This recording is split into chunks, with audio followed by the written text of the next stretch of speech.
Здравствуйте! Это видео о посещении музея Банка Канады. На моем канале уже есть несколько роликов на аналогичную тему. По понятным причинам они не могут быть очень частыми, но в той или иной поездке в нашей, когда и, соответственно, если в соответствующей стране есть такой музей, музей денег, музей Центрального банка, музей истории денег, это по-разному могут называться, я стараюсь по возможности запланировать посещение такого музея. Это является таким отдельным направлением моего интереса. Музеи плюс-минус, конечно, похожи, но везде есть свои отличия. Интересно посмотреть, как это реализовано в той или иной стране. В рамках этого ролика, как и в предыдущих, я вначале здесь за столом покажу то, что привез, расскажу о некоторых своих впечатлениях, а потом будет несколько зарисовок непосредственно из самого музея. Что можно сказать? Прежде всего, о самом музее. Он расположен в Оттаве, в центре города, и во всех смыслах очень доступен. Он, повторюсь, прям расположен непосредственно рядом с парламентом, со зданиями парламента. И, кстати, если кто-то интересуется башнями парламента, я там со своей младшей дочерью провел некоторые исследования. У меня на канале есть соответствующий ролик. Мы пытались найти башни парламента. Нашли вот на текущей линейке, кроме памятных и кроме вот этой новой. Нашли все, кроме вот этой на 50. Она в лесах была, в строительных, закрыта. Ну, такой интересный опыт. Мне лично очень понравился. Вот, пожалуйста, смотрите, если интересно. Что касается музея непосредственно, как я сказал, очень доступный во всех смыслах.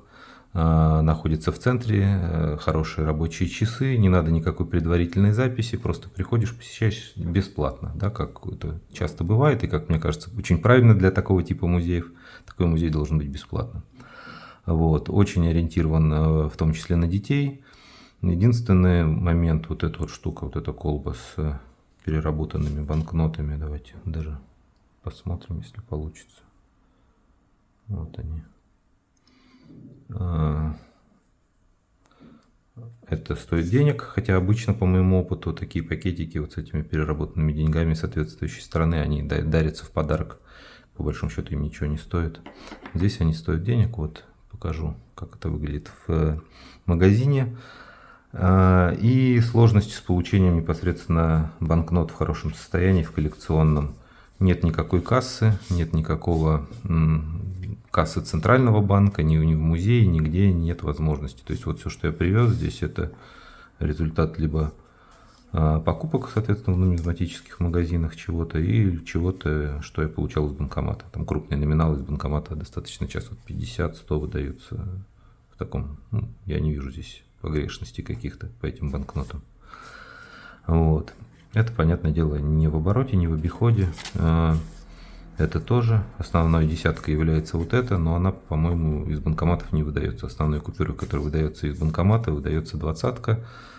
И вот единственный момент, если кто в теме, вот текущие линейки полимерных банкнот канадских, это вот нет у меня памятной банкноты, посвященной юбилею королевы. Не смог найти. Да, выдавал банкомат, ну, естественно, в таком состоянии, который в альбом не положишь, ну, как-нибудь потом найду отдельно. Вот, хотя, конечно, ну, собственно, Канада не является предметом моего коллекционирования, именно коллекционирования, но так как вот были в стране, было интересно посмотреть, как это все выглядит вживую.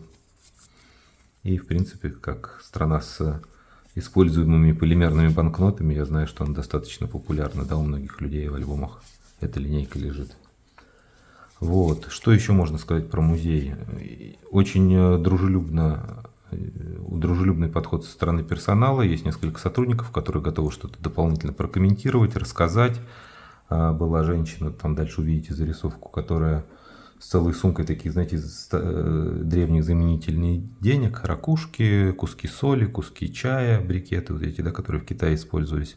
Все дает детям подержать в руках, как это, ну, как-то комментируют эти моменты интересные. И в том числе, что касается банкнот, вот давала нам, ну, у меня нет оснований не верить, она сказала, что именно вот этот пластик, вот этот полимер используется. Здесь даже он не просто вот розовый, не знаю, здесь видно или нет, есть такой текст еще по диагонали. Используется для печати. Вот, ну, по размеру он полностью совпадает, видите, для печати текущих банкнот. И как бы зачем давала, ну, типа, посмотрите, как полимер, он, насколько он лучше бумаги, что его невозможно порвать. И действительно, девчонки меня пытались, вот, ну, как эксперимент, да, вот, ну, не рвется. Потом надрезали, ну, по линии надреза, естественно, оно порвалось. И остатки нам отдала тоже в качестве сувенира. А потом уже мои настоящие деньги пытались рвать, тоже не рвутся. Ну, то есть там, а кто-то там даже в ролике увидите, интересно, только и осознал там в музее, что канадские банкноты, они не бумажные, а полимерные. Ну, то есть обыватель обычным ему все равно нет дела до таких моментов, по большому счету. Вот, что еще можно сказать? Да, и еще был сотрудник, тоже я долго с ним общался, он рассказал про концепцию формирования коллекции, о том, что выставлено в витринах, что очень много передается из непосредственно Центрального банка, в том числе увидите в витринах там много образцов, то есть тоже те образцы, которые им предоставляют центральные банки других стран по мере выхода новых линеек банкнот, они их используют в том числе вот в рамках экспонатов. Я это видел в, знаете, где, в Вильнюсе, в Литве, тоже, ну, гораздо более подробно, там по каждой, ну, по многим странам целые линейки банкнот выложены в образцах, очень интересно. Здесь одна-две банкноты, но тоже так интересно. Вот. Рассказал мне, что, собственно, вот концептуально это не музей денег, а музей банка, то есть много посвящено истории денежного обращения, инфляции, каким-то моментам экономическим, что вот концепция не выставить все варианты, там, банкноты, монет, а именно рассказать о роли денег в жизни, ну, экономической роли денег. Вот.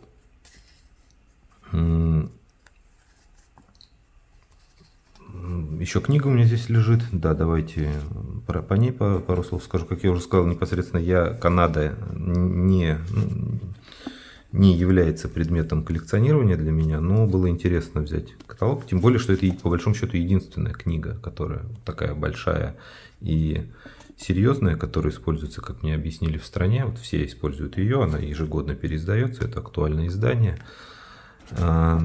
Просто было интересно посмотреть, как это работает, как у них их каталог реализован. Это у нас отдельный раздел, как видите, по низким номерам, по красивым номерам, по там всяким радарам. Видите, здесь то, что отечественная бонистика не считает за бонистику. Здесь прям вот отдельные разделы. Браки, замещенки, неправильная обрезка. Ну, так, плюс-минус каталогизировано. Очень интересно, что по тексту очень много моментов, которые... вот видите, набор с одинаковыми серийными номерами, который продавал Банк Канады. Очень много таких каких-то заметочек, моментов для коллекционеров. Обратите внимание, что там это подделывалось, это могут там за замещенку выдавать какую-то другую банкноту. Ну, для примера, да, допустим, не знаю, как ее взять, если это интересно кому-то. Вот 20-ка современная, вот эта вот, не памятная, обычная. Ну, здесь описание какое-то, да, подписи, и вот идет просто вот объем информации по подписям, по количеству напечатанных моментов и даже по номерам, видите? То есть то, что коллеги в России у нас делают как... тоже ведут такой подсчет. Здесь это вот настолько системно каталогизировано. Во-первых, подписи, во-вторых, префиксы и даже диапазоны номеров. Ну и цены, естественно. Вот. Что здесь еще? Ну, здесь много что можно рассказывать. Книга, правда, интересная, даже если ты страной непосредственно не интересуешься, но все равно интересно полистать, почитать что-то. Какие-то моменты будет у меня несколько, наверное, роликов уже, я понимаю, по Канаде буду использовать эту книгу.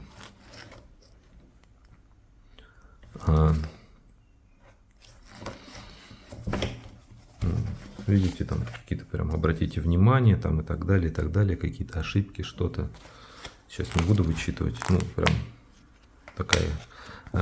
И интересный момент, как она, собственно, создана, напечатана на этой пружине, это очень удобно. Я вначале скептически к этому отнесся, а потом начал читать, но реально вот так вот удобно. Ты развернул, или если работаешь по какому-то конкретному по какой-то конкретной банкноте. Вот открыл, развернул, не надо разламывать книгу. Вот. Раз, пожалуйста, сиди, работай. Вот. Ну, повторюсь, буду, наверное, возвращаться к этой книге. Еще будет у меня несколько роликов, как минимум. Есть еще отдельная, более полная книга, в том числе по частным банкам канадским, но это отдельная тема. И еще чуть дополню по музею, если еще не сказал, это про интерактивность. Очень важный момент, особенно для детей. Здесь на входе тебе дают такой специальный пластиковый браслет, ты его активируешь, используешь для... Вначале создаешь себе такого виртуального героя, аватара, которого используешь потом в дальнейшем по ходу стендов, разные активности с ним, в том числе там рисовать собственную купюру. Единственное, они не печатают эти купюры, это можно только отправить себе на e-mail то, что ты там соорудишь. Но, тем не менее, интересно. Там моих девчонок это заняло на какое-то время. Ну и в целом музей показался интересным. Да, еще важный момент хочу рассказать сразу здесь же про канадский монетный двор. Есть эта организация, это учреждение тоже находится в Оттаве. Мы его, как таковой, сам монетный двор не посетили, но туда возможны экскурсии. Не посетили мы его по двум причинам. Во-первых, потому что там надо было записываться под конкретное время, а мы не могли рассчитать точное время, когда мы сможем туда попасть, там, с какой-то дискретностью, полчаса, не помню точно, ну, около того. А во-вторых, это был выходной день, и, соответственно, в выходной день там было сразу сказано, что работающего производства увидеть не получится. Увидеть получится только какую-то обзорную экскурсию, но без непосредственно действующего, работающего производства. Да и работающее производство тоже не каждый будний день можно увидеть. Поэтому мы дошли только до салона монетного двора. Вот несколько фотографий, как он выглядит. Посмотрите, если интересно. И там не было ничего касаемого банкнот совершенно по понятным причинам. И даже там они развели руками, говорят, нет, у нас нету анцевых банкнот. Но зато есть монеты, конечно. И монеты сейчас тоже покажу, если кому-то интересно. Ну, это уже так. Потому что дошли, потому что посмотрели. Сейчас как-нибудь разложу, покажу. Ну, просто меняют из кассы банкнот, ну, какой-то объем денег, по-моему, 20 долларов поменял, не помню, на вот эти вот мешковые монеты. Не знаю, насколько хорошо видно. 1 и 2 доллара в Канаде уже давно являются монетами. Банкнот не выпускают. Здесь, видите, есть у нас уже и старый вариант, и новый вариант четвертака. Вот эти вот красивые, яркие, я не очень понимаю. Это, может быть, я эту технологию не знаю, как относительно далек от нумизматики. Вот как бы обычные 2 доллара, и здесь вот эти птички, они выштампованы. А здесь, как я понимаю, здесь гладкая поверхность, и они напечатаны. Ну, не очень ровно, здесь тоже интересно.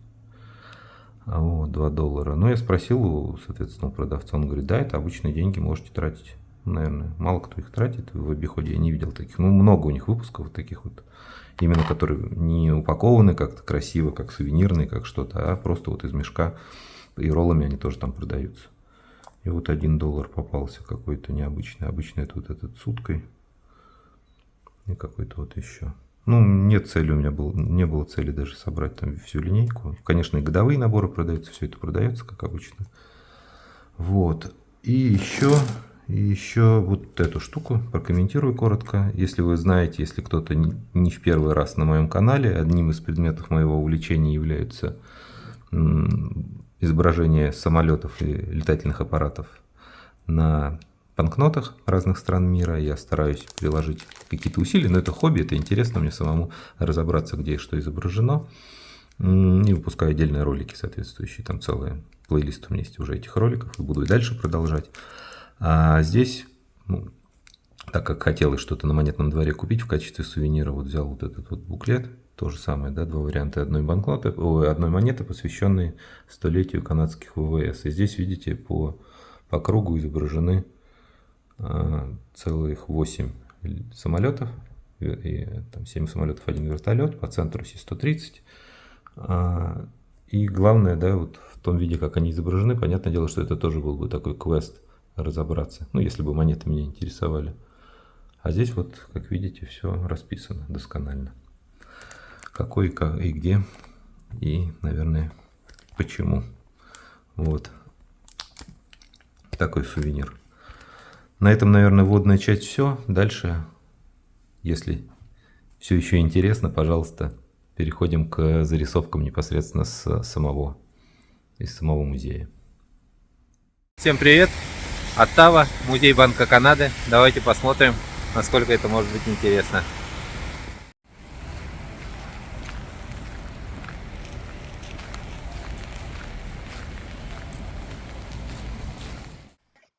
Прежде всего, давайте сделаем общий обзор помещений музея. Этот зал посвящен истории денежного обращения на территории Канады. По центру какие-то вот интерактивные моменты, дисплеи и игры. У меня будут, конечно, зарисовки с витрин, которые вы видите с правой стороны, более подробные. Безусловно, дальше здесь у нас зал, посвященный деньгам разных стран мира. И здесь канадский зал. Кстати, обратите внимание, что довольно много посетителей. Музей далеко не пустой. Давайте еще раз покажу. Вот здесь вот у нас по континентам сгруппированные выборочные монеты и банкноты из разных стран. И дальше канадский зал. Итак, всем привет!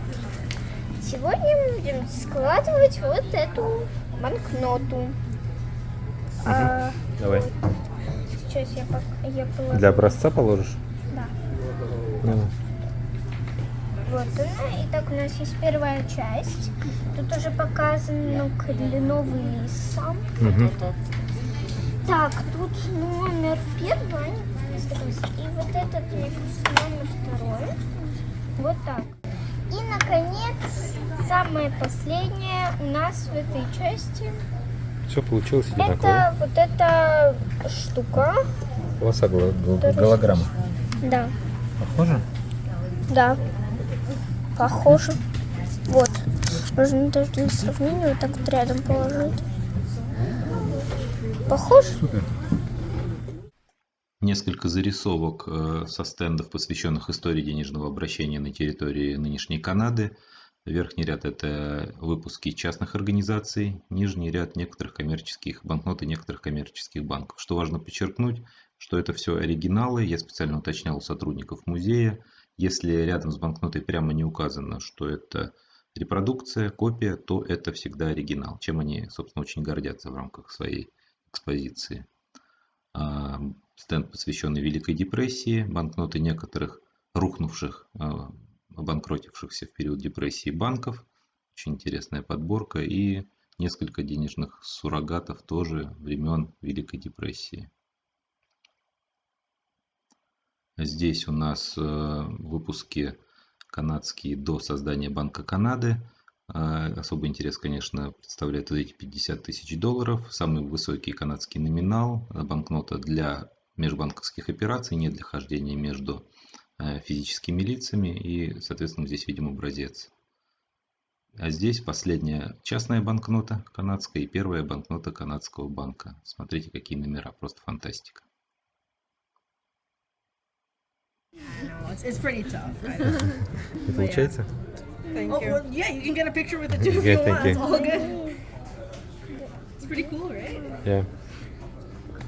Не получается, Не получается. да? Потому что это специальный пластик, который А ты эту не можно сможешь попробовать порвать. порвать? Да. Она не рвется. А подожди, а тут бумага или тут тоже полимер? Это полимер. Это порвется? Нет, не должна.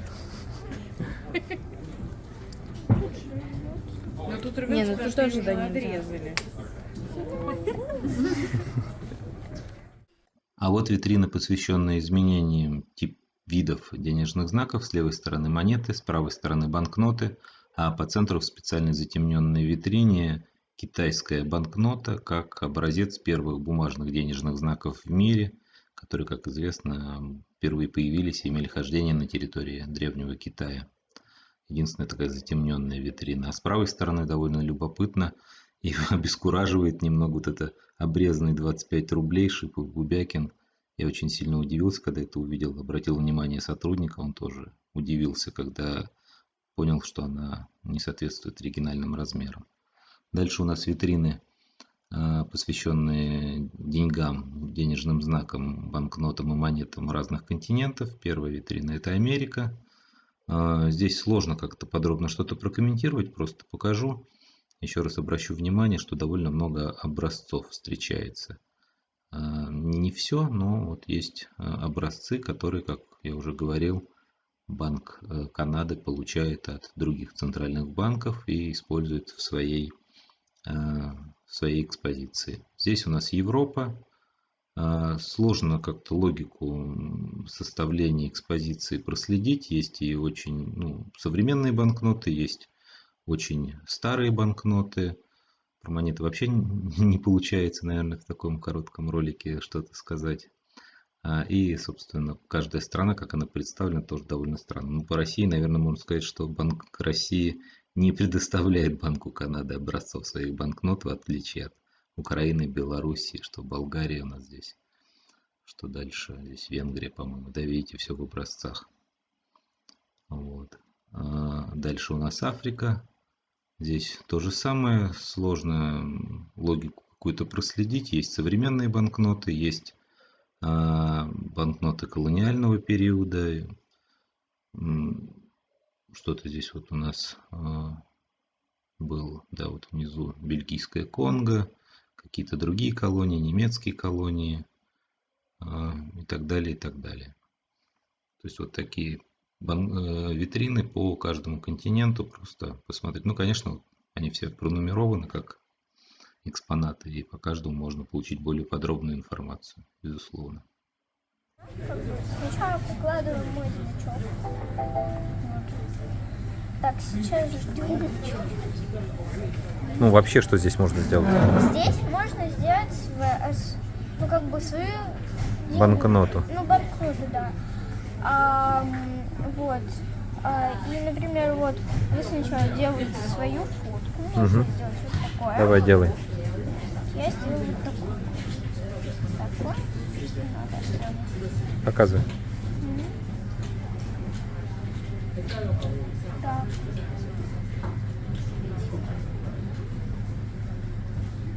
Вот. Угу. Я сфоткала свою. И дальше? Что да. можно делать с банкнотой? Дальше. Так, сначала тут можно поменять как бы вот так. Вот. Я себе сделаю. Можно вот такое сделать, можно вот такое сделать, можно вот такое сделать. Вот это красиво. Так А оставь. можно Вот так обычно? оставь. Вот так. Так. Да, отлично. Так. Далее. Сейчас стой. Можно выбрать разный себе фон, как бы. Любой. Угу. Я себе выберу такой. Давай, отлично. Вот такой. Дальше. Следующее. Надо сделать защиту. Защита у меня будет вот такая. Вот сюда. Защитные элементы, да? Угу. Да, я себе один защитный элемент сделаю. Теперь Теперь, номинал. да, я себе выберу такое большое число. И можно его как бы изменить. Можно вот такое, красиво. можно вот такое, можно вот такое, можно вот такое. Но я себе выберу такое. Оно очень красивое. Ну что сказать непосредственно из музея отсюда. Очень хорошо организованный и высокотехнологичный музей. Очень много интерактива, каких-то электронных игр, возможности нарисовать собственные деньги, кинотеатр там, и так далее, и так далее. Просто компьютерные игры на финансовую тематику. То есть, наверное, один из немногих музеев денег, где моим девчонкам было чем заняться, и, собственно, меня не торопили с тем, что пошли уже отсюда. Вот. Очень общительный персонал, поговорили с несколькими сотрудниками, рассказали очень много интересного. Я дальше, наверное, это все расскажу более подробно, когда буду показывать витрины. Но в целом очень дружелюбно, очень здорово, можно провести время, очень интересно. Я стою на фоне регулярных выпусков Банка Канады, начиная с 1935 года и дальше. Сейчас их, собственно, их покажу. Да, вот она, самая главная часть экспозиции музея. Витрины, посвященные монетам и банкнотам Банка Канады. То, ради чего, наверное, и надо идти в этот музей. Вот так это все выглядит в целом. А дальше более подробно покажу. Ну, по монетам, наверное, не очень подробно, потому что не очень могу что-то прокомментировать. Правда, сотрудник музея говорил мне, что какие-то образцы монет они специально покупали из частных коллекций, какие-то редчайшие экземпляры, образцы. Но, повторюсь, я здесь не силен в комментариях. А витрина, посвященная фальшакам, фальшивые денежные знаки, монетка 1 в 2 доллара современная и в основном банкноты. Интересная подборка, достаточно большая. По старым денежным знакам, видите, здесь небольшие номиналы, а начиная с 1954 года вот эта банкнота, дальше 1988 год и так далее, это уже крупные номиналы, это все фальшивки. Здесь у нас достаточно стандартная для таких музеев, вот вообще просто классика жанра, экспозиция, посвященная производству и печати, разработке и дизайну, производству и печати бумажного денежного знака на примере какого-то денежного знака. Правда, здесь нет никаких вариантов по дизайну, проектам каким-то разным, только непосредственно производство, начиная от фотографии, заканчивая уже оттиском металлографским. 1000 долларов образца 1988 года. Последний год выпуска банкнот такого номинала в Канаде. То есть после 1988 года вот эта серия «Птицы Канады», после этой серии номинал 1000 долларов больше не печатался. Здесь клише целого печатного листа и, соответственно, неразрезанный напечатанный лист таких банкнот. Такие вещи можно рассматривать, конечно, бесконечно. Первая серия банкнот, выпущенная от имени Банка Канады, серия 1935 года, она была выпущена отдельно на английском и французском языках. То есть часть тиража была выпущена банкнот на английском языке, часть на французском. Как вы видите, они здесь вперемешку представлены, но их легко идентифицировать по первой литере номера. F – это французский выпуск, A – это английский выпуск. Красивейшие и на текущий момент редчайшие банкноты. И обратите внимание на номера, это просто, опять же, возможность, да, и особенность банковской коллекции. Первые номера каждой из банкнот. Что интересно, смотрите, если лицевая сторона английская, то оборотная французская здесь представлена. И наоборот. Как мне тоже сотрудник рассказал, они их периодически переставляют, меняют местами для избежания там излишнего воздействия света. 20-ка с портретом будущей королевы Елизаветы II, тогда принцессы. А 25 долларов это первая памятная банкнота Канады, посвященная юбилею, 25-летнему юбилею царствования короля Георга V. Дальше у нас идут высокие номиналы, среди которых вот эта вот 500-ка французская является уникальной банкнотой. Тоже мне обратили мое внимание на нее, это уникум. Опыт выпуска отдельно англо- и франкоязычных банкнот был признан неудачным, и начиная с 1937 года и на всех последующих сериях банкноты были уже двуязычными. С левой стороны надписи на английском, с правой на французском. Серия 1954 года, которая перед вами, известна в том числе скандалом, связанным с лицом дьявола, который увидели, которое было обнаружено в прическе королевы Елизаветы II, и впоследствии эта ошибка гравера была исправлена. Но здесь мы видим банкноты вперемешку, и исправленные, и первоначальные. Дальше я несколько серий попробую показать в виде фотографий, без видео. Может быть, так даже будет лучше, для того, чтобы по возможности, если кому-то интересно рассмотреть более подробно банкноты. С левой стороны вся серия, как она представлена в витрине музея. С правой стороны банкноты более подробно. Эта серия банкнот выпускалась с 1969 по 1979 годы. И здесь, конечно, самой хитовой, интересной, популярной банкнотой являются вот эти вот $50. Очень яркая, красочная банкнота, которая такая одна из самых известных канадских банкнот. Следующая серия, которая имеет общее название «Птица Канады», она выпускалась в период с 1986 по 1991 год. Такая, как следует из названия, серия, объединенная изображением птиц на оборотной стороне. И, как я уже говорил, это последняя серия банкнот, которая включала в себя номинал $1000.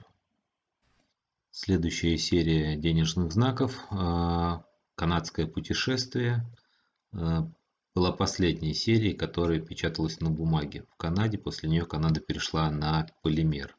Это банкноты 2001-2006 годов выпуска. И что интересно, это была первая с 19 века серия банкнот Канады, в которой в качестве защитного элемента использовался водяной знак. И, наконец, текущая серия полимерных банкнот, которую я уже неоднократно показывал.